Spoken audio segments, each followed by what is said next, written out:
এখন সীমান্তের ওপারে গিয়ে সত্য না মিথ্যা বলতে পারবো না। কেউ কেউ বলছেন যে আমি টুস করে ঢুকে পড়বো। তা আপনি গেলেন কেন? আপনাকে যেতে কে বলেছিল? আমরা তো যেতে বলিনি।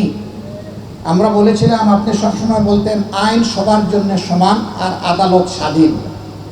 এবার আইন সবার জন্য সমান এবং আদালত স্বাধীন, সেটা একটু দেখার দরকার ছিল। আপনি গেলেন না। আপনার কথাটাই আপনি একবার নিজের জন্য প্রমাণ করে দিতেন। এটাই হতো আপনার সত্যিকারের রাজনীতিবিদ সুলভ আচরণ। তারপরে আমরা বলছি হ্যাঁ আপনি আসবেন, আপনাকে আসতে হবে, আসা উচিত। কারণ যা করেছেন তা তো এবার আদালতের সামনে দাঁড়িয়ে আপনার দেখা দরকার। আপনি নিরীহ লক্ষ লক্ষ মানুষকে দফায় দফায় আপনি নিয়েছেন আদালতে। মা বোনদেরকেও আপনি ছাড় দেননি, করেছেন আপনি লাঞ্ছিত। আপনি একজন মাসুম, এবার মা বোনদের কষ্টের একটু আপনি অংশীদার হন, আপনাকে আসতে হবে। এরকম আরো যারা আছেন তাদেরও আসা উচিত।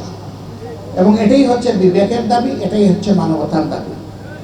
সম্মানিত ভাই ও বন্ধুগণ, কিন্তু যেই সংগঠনটি সবচেয়ে বড় মজলুম, এই সংগঠন এই দ্বিতীয় স্বাধীনতার উষালগ্নে ঘোষণা দিয়েছে যে আমরা কারো উপর প্রতিশোধ নেব না। প্রতিশোধ নেওয়ার মানে হচ্ছে আইন হাতে তুলে নেওয়া।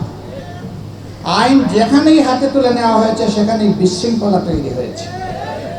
প্রতিশোধ প্রতিহিংসার জন্ম দেয়, যুগ যুগ ধরে এটা চলতে থাকে।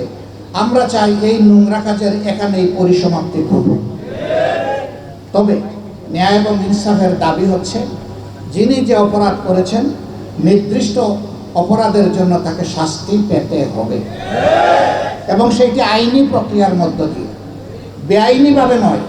রক্ষী বাহিনী যেভাবে খুন করেছে সেইভাবে নয়।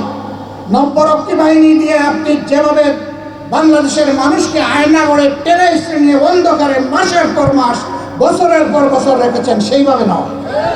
যেইভাবে বিনা বিচারে যেখানে সেখানে ক্রসফায়ারের নামে মানুষ খুন করেছেন, ওইভাবে নয়, আইনি প্রক্রিয়ার মধ্যে।